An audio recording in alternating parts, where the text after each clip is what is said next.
Woodrow Wilson is somebody that should be taught in every school. How many of us thought Woodrow Wilson was an evil guy? Okay. Who even knew? You did. One. Who even knew Woodrow Wilson? And I started reading and I'm like, I don't know, whatever. The most evil. Do you know that Woodrow Wilson, don't get me started on a Woodrow Wilson rap. Woodrow Wilson, the last year, year and a half in office, his wife ran the administration. He didn't let anybody in. She didn't let anybody in to see him. She would take his hand and sign the bills this way. I mean, evil, evil dude. I'm sorry, go ahead. Next up is Mandy. Hi, Glenn. Hi. What do you feel is the most misunderstood thing about you? About me? Yes. You know, a reporter asked that question to me today, that I am political. I don't like politics. I don't really care about the parties. I have no interest, never have had any interest, politically speaking. I only care because of September 11th. And then it never came back. I expected that it would be weird for a while, and then it would come back, and it never did. And as it got weirder and weirder, I started looking into it more and more, and I find myself in a place that I think any one of us, if you were in my position, you'd be doing exactly the same thing.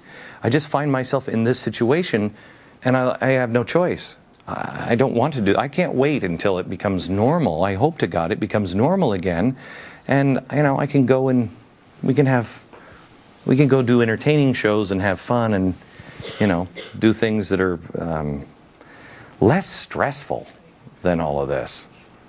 All right, we have time for one more question. We got to take a break. We'll be right back.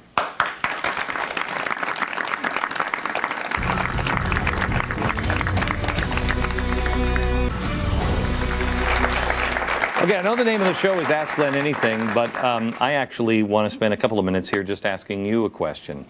I live in New York, which is like, do you remember in Get Smart, the cone of silence, where it would come down?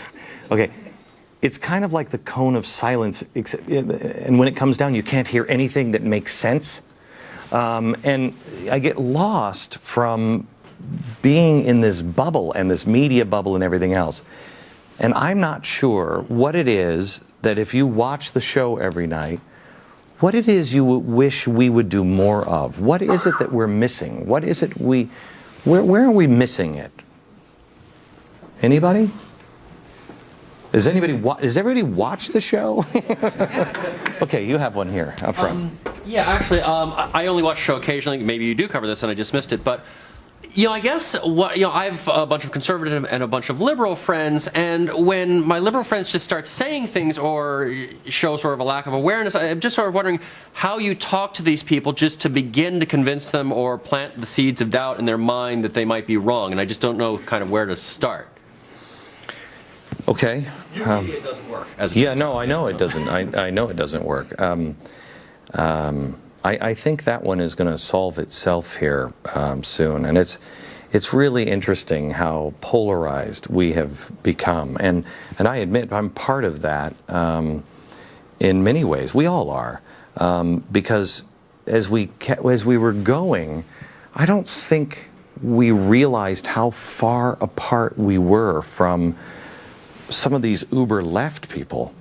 You know, I think we all thought, especially after September 11th, we're all basically the same, and there weren't people that were really trying to plot our demise.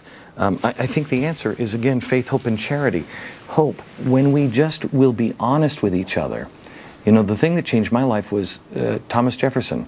And question with boldness even the very existence of God, for if there be a God, he must surely rather honest questioning over blindfolded fear. If we can just get people to be honest and say, look, I was questioning George W. Bush. The thing on the border didn't make any sense. You're going to keep us secure, but you're going to leave the border open? That doesn't make sense. Something was wrong. And I was questioning back then. Well, if you thought the government was growing too fast, too big, and we were spending too much money back then, how does this make sense? It doesn't. Please join us on common ground. We can disagree on health care, you know, and welfare and all that. We can disagree, but we must purge the system of dishonesty. We have to at least be honest with ourselves, and that's where it begins. Anybody else? Yes.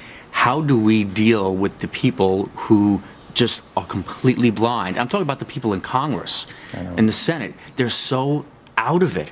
How can these people not get it?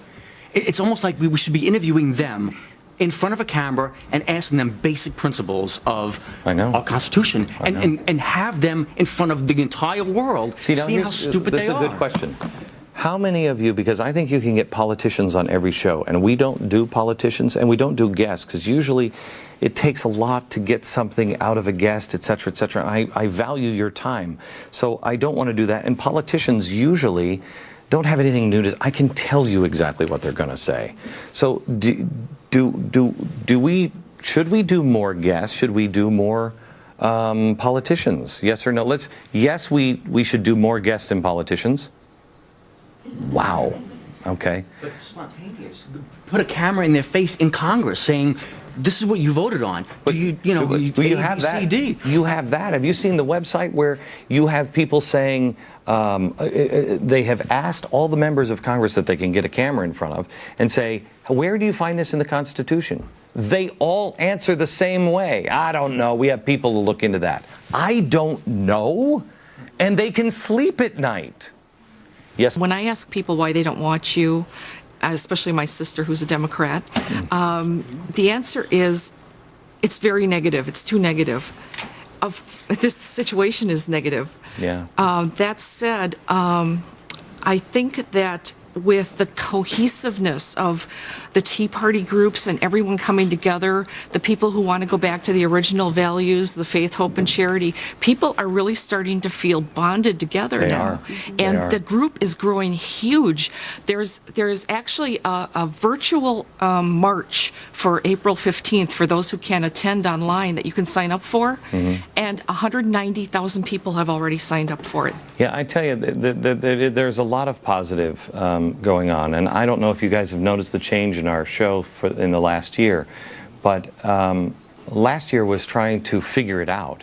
This year is now, what do we do? And I would like to ask you as an audience, and I mean this sincerely, it's very easy to get distracted and pulled off of things. It's very easy, especially when they're attacking you, because you immediately say, no, I've got to correct that. I don't care anymore. So I need your help to make sure that we stay on track, because this is the answer. It is the answer. And I ask you to help me by communicating with the show, being involved in the show, but also, even if you don't take these things and share them and say, hey, you got to watch this DVR, you have to watch this DVD of Glenn or whatever. Just make them your own. If there's somebody that won't listen because of who I am, just bring these ideas to them, because we've got to unite with each other. And it is negative, but believe me, it's going to be much, much more negative if we don't act now. We'll be back in just a second.